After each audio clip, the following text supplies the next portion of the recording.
the relationships in your life.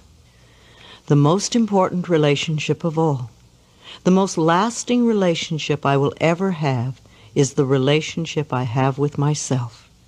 All other relationships come and go. Even marriages that last until death do us part end eventually. The one person I am with forever is me. My relationship with me is eternal. So what is this relationship like? Do I wake up in the morning glad to find myself here? Am I a person I like to be with? Do I enjoy my own thoughts? Do I laugh with myself? Do I love my body? Am I content being with me? If I don't have a good relationship with myself, how can I have a good one with someone else? If I don't love myself, I will always be looking for someone to complete me, to make me happy, to fulfill my dreams. Attracting healthy relationships. Being needy is the best way to attract an unsuccessful relationship. As author Wayne Dyer says, in any relationship in which two people become one, the end result is two half people. You see, if you expect the other person to fix your life or to be your better half, you are setting yourself up for failure. You want to really be happy with who you are before you enter a relationship. You want to be happy enough so that you don't even need a relationship to be happy. Also, if you have a relationship with someone who does not love himself or herself, then it is impossible to really please that person. You will never be good enough for someone who is insecure, frustrated, jealous, self-loathing, or resentful. Too often we knock ourselves out trying to be good enough for partners who don't have any idea how to accept our love, because they don't love who they are. Life is a mirror. What we attract always mirrors those qualities we have or beliefs we have about ourselves and relationships. What others feel about us is their own limited perspective of life. We must learn that life has always loved us unconditionally. Jealous people are very insecure. They don't value themselves. They have no faith in their self-worth. Jealousy is really saying, I'm not good enough, I'm not worth loving, so I know my partner is going to cheat me or leave me for someone else. This creates anger and blame. If you stay with a jealous person, then you are saying that you don't deserve a loving relationship. It's often the same thing with spousal abusers. They either grow up in a family where abuse was normal and they just continue the family pattern, or they blame the world and their partners for their own lack of self-worth. Abusers will never stop the abuse pattern unless they undergo therapy. Abusers almost always have a parent they have deep resentment towards. Forgiveness is a vital issue for them. They must understand their patterns and be willing to change. Our parents' influence. All my relationships are based on the relationships I had with my parents. I was so shocked when I first discovered this. Years ago, I'd gone to a loving relationship workshop conducted by Sandra Ray, expecting to learn how to attract a loving relationship. I was so dismayed when I learned that we were going to work on our relationships with our parents. By the end of the workshop, though, I learned that the reason I had so many problems in my personal relationships was because of the very difficult childhood I had. The abuses my mother and I had endured, the abandonment and lovelessness of my childhood, it had all transferred itself into my current relationships. No wonder I attracted abusive men. No wonder they always abandoned me. No wonder I always felt unloved and unwanted. No wonder I always seemed to have bosses that frightened me. I was just living out what I had learned as a child. That was a very important workshop for me. I released a great deal of resentment and learned to work on forgiveness. The relationship with myself improved enormously, and never again did I attract an abusive man. So rather than wasting our time saying men are no good or women are no good, let's look into the relationships we had with our parents or that our parents had between each other. For example, what are your current complaints about the men or women in your life? Think about how you would fill in these blanks. He never. He always. She never. She always. Men won't. Women won't. Is this the way your mother or father behaved toward you? Did your mother treat your father this way? Or does this describe the way your father treated your mother? How was love expressed in your home when you were a child? You may have to reach back into your childhood relationship with your father or mother to resolve deep-seated fears surrounding a relationship. Ask yourself, what do I have to give up to be in a relationship? How do I lose me when I'm in a relationship? What messages did I receive as a child that created a belief in me that relationships are painful? Affirm the love for yourself. Perhaps you have a very difficult time setting limits, and people tend to take advantage of you. You may be sending out a message that says, I do not value and respect myself. It's okay to abuse me and take advantage of me. But this does not have to be true for you any longer.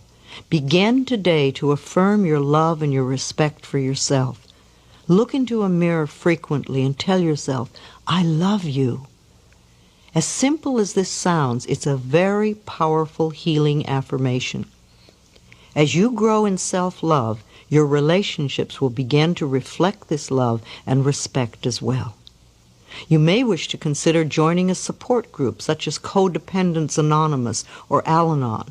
These are wonderful groups that will assist you in establishing boundaries in your relationships and help you reconnect with the self-love and respect that is within you. Check your local phone directory for a group near you. It pleases me to notice that self-help groups are becoming the new social norm. People getting together with similar problems, working on solutions. If you meet someone at one of these groups, you know that while they may have some problems, they are working to improve the quality of their lives. I believe that we have comfort zones in our relationships with others. These comfort zones form when we are very small. If our parents treated us with love and respect, then we associate this type of treatment with being loved. If, as is the case for many of us, our parents were unable to treat us with love and respect, then we learn to be comfortable with this lack. In an effort to get our needs met, to feel loved and cared for, we associate being treated badly with being loved. This becomes our pattern, and as a pattern is formed in childhood, it becomes the pattern we use unconsciously in all our relationships. This belief pattern that being treated badly equals love knows no gender bias. I believe that this type of dysfunctional pattern is more widely recognized in women because culturally women are encouraged to express vulnerability and are thus more willing to admit when their lives are not working. This is changing, however, as more and more men become willing to reconnect with their vulnerability. Women Who Love Too Much by Robin Norwood is an excellent relationship book, and I also recommend the audio cassette album Making Relationships Work by Barbara DeAngelis. An affirmation for all of us is, I open my heart to love and I am safe. All of the important work we do is on ourselves. Wanting your mate to change is a subtle form of manipulation, a desire to have power over him or her. It may even be self-righteousness because it is saying that you are better than he or she is. Allow your partners in life to be as they choose to be. Encourage their self-exploration, self-discovery, self-love, self-acceptance, and self-worth. Finding love. If you are looking for a mate, I suggest that you make a list of all the qualities you would like this person to have. And do go beyond tall, dark, and handsome, or cute, blonde, and pretty. List all the qualities you want. Then review this list and see how many of these qualities you possess. Are you willing to develop the ones you don't have? Then also ask yourself what it is within you that could be denying or delaying the attraction of this person to you. Are you willing to change those beliefs? Is there still a part of you that believes you are unlovable or unworthy of love? Is there a habit or belief you have that pushes love away? Is there a part of you that says, I don't ever want to have a marriage like my parents, therefore I won't fall in love? Perhaps you have feelings of isolation. It is very difficult to feel connected to others when, for the most part, we are disconnected from our own selves. In this case, you need to really focus some quality time on yourself right now. Become your own best friend. Rediscover what makes you happy, what you love to do. Pamper and spoil yourself. So often we look to others to make us feel loved and connected, when all they can do is mirror our own relationship with ourselves. What do you think you deserve in an intimate relationship? When we are coming from a place of feeling we can never get what we really want, it usually means our belief system supports not deserving. Is this what you truly believe about yourself? That you can't have what you truly want? This particular mental pattern no longer needs to be true for you. You can begin to make a change today. Make a few lists, such as what I believe about men, women, love, marriage, commitment, fidelity, trust, and children. These lists will show you any negative beliefs you need to change. You may be surprised by some of the messages that are hidden in your consciousness. Clean them out, and you may be delighted to see how different your next relationship is. It's interesting to note that most psychics report that the majority of people who come to them ask at least one of three questions. Psychics hear these same questions over and over. How can I get a relationship? How can I get rid of a relationship? How can I increase my finances? If you are in a relationship that you really want to get out of, use that all-powerful tool, blessing with love. Affirm, I bless you with love and I release you. You are free and I am free. Repeat this often. Then really be clear on what you do want in a relationship. Make a list if you need to. In the meantime, work on loving yourself non-stop. Love and accept the other person completely, just as they are. As you change and grow inside, you will find that one of two things happens automatically.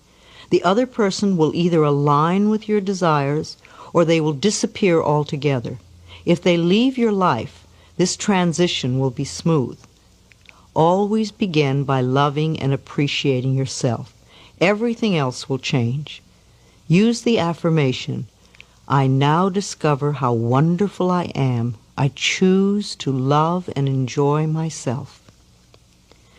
It is very important to clean up and resolve old relationships in order to commit to a new one. If you are always talking about or thinking of your last love, you are not yet free and clear to enter the new one. Sometimes we deify our previous love in order to protect ourselves from being vulnerable in the present moment.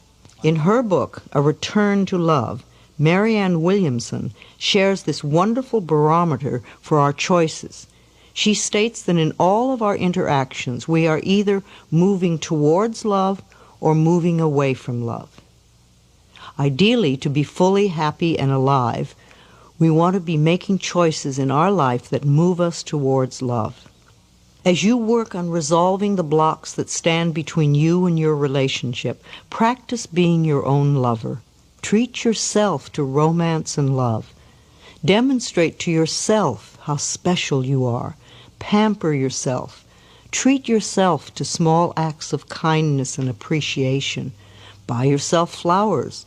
Surround yourself with colors, textures, and scents that please you.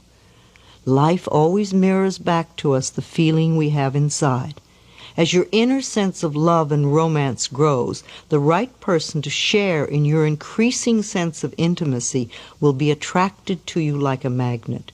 Most importantly, you will not have to give up any part of your own self-intimacy to be with that person. The end of a relationship. The end of an affair is often a very painful time. We go into the I'm not good enough routine and punish ourselves. We think that because the other person no longer wants to be with us, there must be something wrong with us, and we often fall into deep despair. It is not true that there is something wrong with us, though. All relationships are learning experiences. We come together for a period of time. We share energy and experiences for as long as we can. We learn what we can together. Then there comes the time to part. This is normal and natural. Don't cling to an outworn romantic relationship just to avoid the pain of parting. Don't put up with physical or emotional abuse just to be with someone. You will never have a fulfilling life if you cling to old experiences. When we allow ourselves to be treated with disrespect, we are saying, I am not worth loving, so I have to stay here and accept this behavior.